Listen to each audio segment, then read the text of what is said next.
Muy buenos días a todos, ladies and gentlemen. Soy Cristóbal Colón. Como os comentó el otro día el editor y guionista esta semana, nuestro querido Jordi, voy a responder a todas las dudas y preguntas que se han recibido mediante este canal que estáis ahora, la entrevista imposible. Quiero que aprovechando el día de hoy, que es 12 de octubre, Día de la Hispanidad, es un buen momento para sacar de dudas a todos nuestros amigos del canal de todas las preguntas recibidas, ¿ok? Por tanto, empezamos.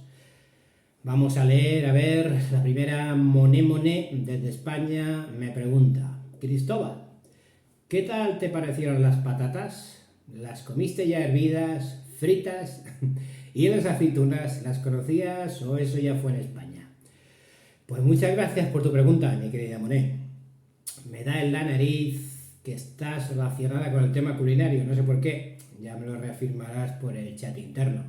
Sobre este tema en concreto fueron las especias las que más nos llamaron nuestra atención en su día, por el valor culinario que había en la época, sin duda alguna. Como ya comenté en la entrevista con Jordi, realmente pues era lo que más se valoraba en España, ¿no? Por otra, y en relación más directa a tu pregunta, cuando desembarcamos en San Salvador, el tubérculo que se plantaba allí con más asiduidad era la mandioca, sin duda alguna. Muy similar a la patata y lo que los pueblos hispanohablantes le llaman ahora la yuca. Los productos que trajimos de vuelta, si no me falla la memoria, después de tanto tiempo, fueron la batata, cacao, el coco, la vainilla, el aguacate, la chirimoya y creo que el pavo, si no me recuerdo.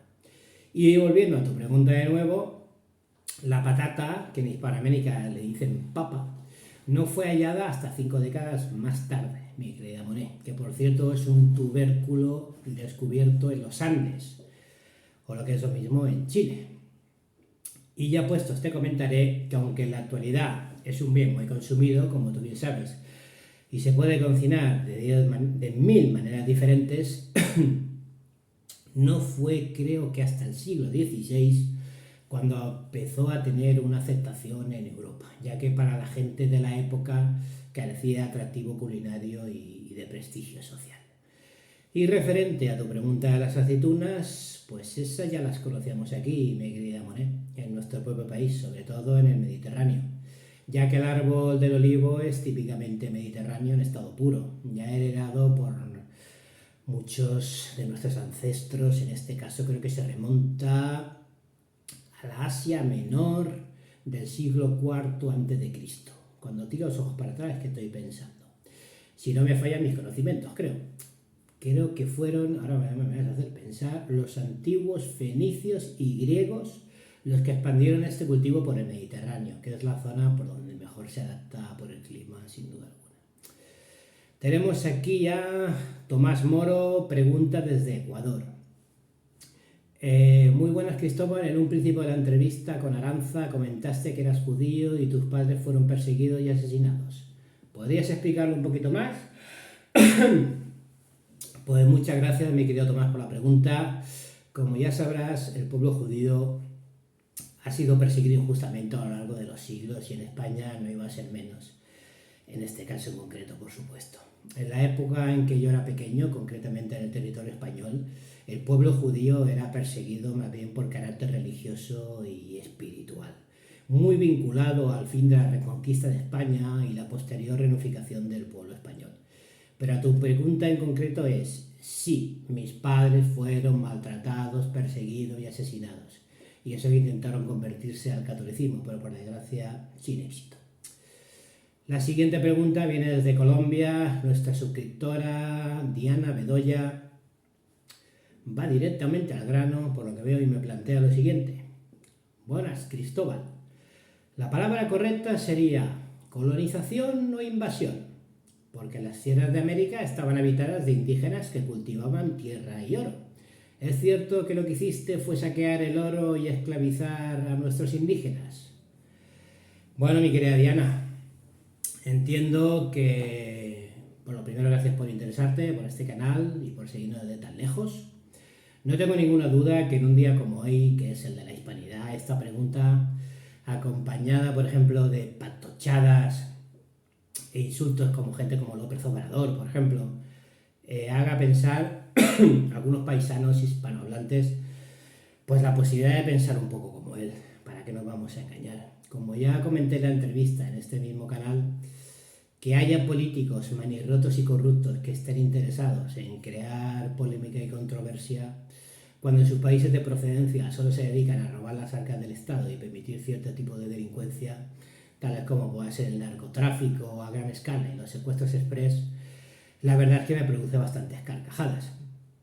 Pero entiendo que tengan que distraer la atención con este tipo de cosas. Pero referente a tu pregunta, para no despistarnos, mi respuesta es que en la época que se realizó el descubrimiento de América hubo de todo, mi querida Diana. Sangre, sudor, lágrimas y muchas horas de navegación, sobre todo, como casi todos los descubrimientos de la mayoría de los países. Referente a la esclavización, pues te explicaré tal como fue, para que lo tengas claro. Cuando llegamos a San Salvador nos encontramos con la tribu de los taínos, como dije en la primera entrevista. Gente que parecía a primera vista mansa, tranquila y sencilla. Pero no eran tan mansos ni tan pacíficos como parecían, ya que en realidad eran tribus caníbales, como le pudo pasar, por ejemplo, a mi compatriota Hernán Cortés con la tribu de los aztecas, que por si la gente no lo sabe, tenían 18 fiestas de guardar cada año, pero con sacrificios humanos. ¿Alguien sabe que Lagot, el rey de la lluvia, había que inmolarle criaturas de menos de un año de edad? Y que los descubrimientos de los arqueólogos demuestran que los aztecas sacrificaban una media de 50.000 personas al año y además se lo comían. Pues a partir de ahí te diría que para mí es posible que la sociedad más monstruosa que ha existido con mucha diferencia, incluso más que la espartana, haya sido la azteca. Pero para no dejar tu pregunta sin responder, te diré que sí, realmente trafiqué con esclavos, pero es el mejor negocio que se podía hacer en la época. Porque descubrimos que ni había mucho oro ni había muchos metales preciosos. No se puede decir que sin duda alguna era el negocio de la época, para que no vamos a engañar. Y a lo referente al oro, como tú bien comentas, pues la respuesta es más bien sencilla. Lo primero sería devolver el oro ¿a quién? Pues el oro extraído no era considerado para los indígenas como un metal valioso en aquella época. La anécdota en concreto sería, mi querida Diana, que una vez uno de ellos aprendió el idioma, me acuerdo perfectamente que nos reconoció que estaban intentando timarnos a los españoles por el cambio de oro por espejos. Y puestos a hablar del oro, hacer hincapié en que la mayoría del oro que se extrajo fue invertido en las mismas Américas, ya que se construyeron iglesias, hospitales, catedrales, universidades, como de todos es bien sabido. Y aunque entiendo tu pregunta, mi querida Diana, yo te diría, ¿y si yo te propusiera cambiar el oro por todo lo que se construyó? Pensando que ahora mismo es donde vais a rezar, a estudiar y donde hacéis los negocios, ¿qué me responderías? Seguro que durarías, ¿verdad? Pues esa es mi respuesta. Asociada a esta pregunta y para luego poder pasar a otra, tenemos aquí a Pedro Pérez desde Chile que me pregunta: muy buenas, Cristóbal, ¿la conquista española fue positiva o negativa según tu punto de vista? Bueno, mi querido Pedro, ¿qué te voy a contestar? Como lo he explicado antes, perdón, los nativos de la época guerreaban y sacrificaban constantemente a los de su raza. Cosa que también hemos hecho los europeos, para que no vamos a engañar. Aquí, por tanto, creo que no se escapa nadie. Pero hay países como Cuba, Argentina o México que fueron naciones muy prósperas hasta que se independizaron de España. Y todo se ha dicho, estaban más desarrolladas que la mayor parte de Europa. El resumen de tu pregunta, mi querido Pedro, es que han pasado ya 200 años desde que España ya no tiene nada que ver con América. Y ahora sí nos siguen echando la culpa de todo, por tanto creo que ya no toca. Pero creo que el legado cultural que dejó España, tanto en iglesias y universidades, no tiene precio, la verdad. Si a eso tu pregunta se da por contestada, pues bienvenida sea. Otra pregunta, nos quedan ya pocas, en este caso Simón Gaucho, desde El Salvador. Me gusta que haya pueblos de fuera de España, o sea, continentes de fuera de España. ¿Qué opinas, Cristóbal, desde tu punto de vista del gesto del rey de España al no ponerse de pie frente a la espada de Simón Bolívar? Pregunta interesante. Pues mira, aparte tengo mi opinión propia sobre esto, bastante interesante.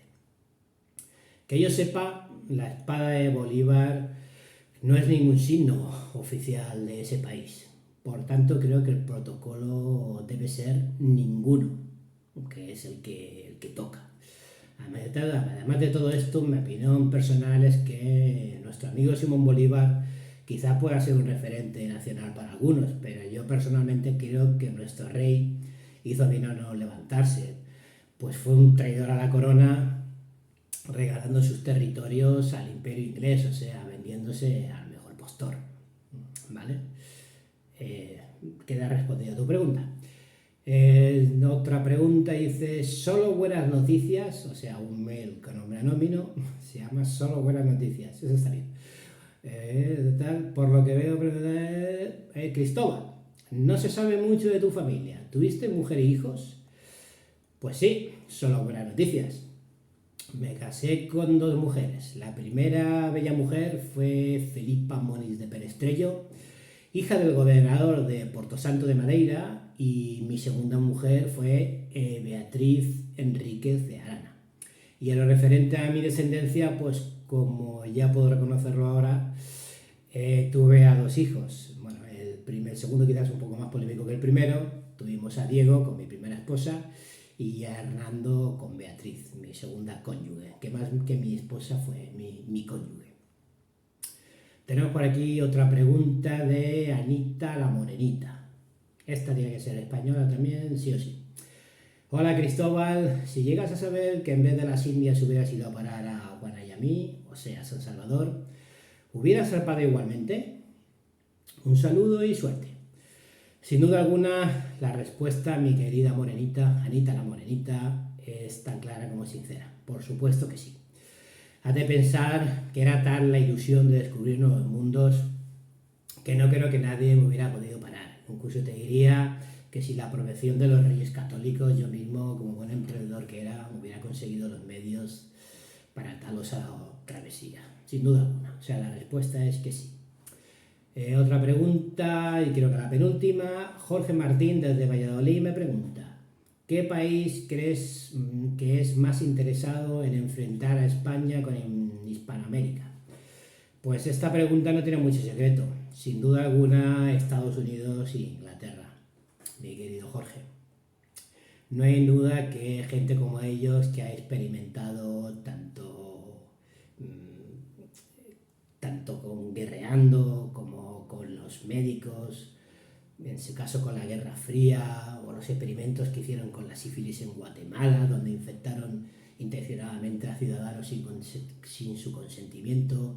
Yo creo que en este caso lo que quieren es sobre todo provocar la leyenda negra española y así querer quizás disimular, olvidar el genocidio que tuvieron contra su propia gente, contra los indios, donde aniquilaron prácticamente a casi toda la población, como la mayoría de todos sabéis, vea por conocimientos o si no por las películas. Y ya por la última pregunta, Gabriela Montes de Panamá, bonita, bonita también desde Panamá. Panamá es curioso de verla. Pregunta, ¿quién crees que actualmente es el mejor mandatario de Hispanoamérica? Mi querida Gabriela, no creo que actualmente haya mucha discusión sobre esto. Sin duda alguna, para mí es Nayib Bukele. Lo que ha conseguido este presidente salvadoreño en su país no tiene prácticamente ni nombre. Yo lo definiría como un superhéroe convertido en un ser humano, sin duda alguna. Un ejemplo a seguir para cualquier gobernante que cogiera las riendas de una nación. Es un buen ejemplo de lo que podría hacer, por ejemplo, se me ocurre Abascal en España si algún día llegara a gobernar en nuestro país, cosa que dudo, pero como mínimo tendría que ser la misma línea. Hasta aquí las preguntas del canal, espero que os hayáis sentido todos contestados. Que yo sepa, nuestro guionista y propietario de la entrevista Imposible está rodando ahora mismo con Adolf Hitler. Os recomiendo que no os perdáis la entrevista. También me comenta Jordi que por favor le deis like al canal, que participéis, que escribáis, que os suscribáis. Hemos pasado a tener ya casi 120 suscriptores, que para en un mes de programa y 2 semanas solo de entrevista no está nada mal, y casi ya 2.500 visitas. Eso quiere decir que el programa va bien, a la gente cada día le interesa más, pero necesitamos, según me comenta Jordi, de vuestra participación, vuestros likes, ir comentando a vuestros amigos, pasando el enlace para que la gente cada día nos vea más, y sobre todo si podemos traspasar las fronteras, que veo que las estamos traspasando, pues mejor todavía. El segundo entrevistado es Adolf Hitler. No os perdáis por favor la entrevista, os tengo prácticamente asegurados al 100% que va a ser un antes y un después en este canal, eso está clarísimo. El nivel del actor creo que sube, que representa a Adolf Hitler, creo que sube un 200%, las preguntas también, la imitación también. Recordar sobre todo que eso es un canal que se llama La Entrevista Imposible. Entrevistamos a gente que está muerta, que nos da su punto de vista sobre lo que pasó en su época, pero que es nuestra propia interpretación mediante un guión. Por tanto, que nadie se enfade, que nadie se ponga nervioso y que se lo tome como un canal de cultura general, pero hecho de una forma diferente, con un poquito más de surrealismo. Llamarle friki si queréis y llamarle como queráis, pero no dejéis de verlo, ¿ok? Y que no se me olvide, me comenta Jordi que sí que es verdad que tenemos que dar el premio a nuestra suscriptora o suscriptor del barco de Cristóbal Colón, que en este caso no sé cómo lo ha hecho Jordi, pero el sorteo lo ha hecho él con el técnico, con Dani, ¿ok? El barco ha sido otorgado a nuestra suscriptora Diana Bedoya, que para no decir exactamente de la ciudad que es, digamos que es de Antioquia. Por tanto ya estamos dando una pista bastante importante, está claro que es Colombia, hasta ahí llegamos todos, pero no diremos la ciudad por si acaso ella quiere conservar el anonimato. Te pediríamos, Diana, que nos pases un mail a laentrevistaimposible@gmail.com. Repito, laentrevistaimposible@gmail.com, así como todos los suscriptores que quieran escribirnos o decirnos cualquier cosa, nos escriban ahí sin ningún tipo de problema. Aquí tenemos el barco, para que veas que te lo has ganado. Aquí lo tenemos, el barquito de Cristóbal. Ya veremos a ver cómo te lo mandaremos hacia allí, con nuestras firmas y nuestro agradecimiento.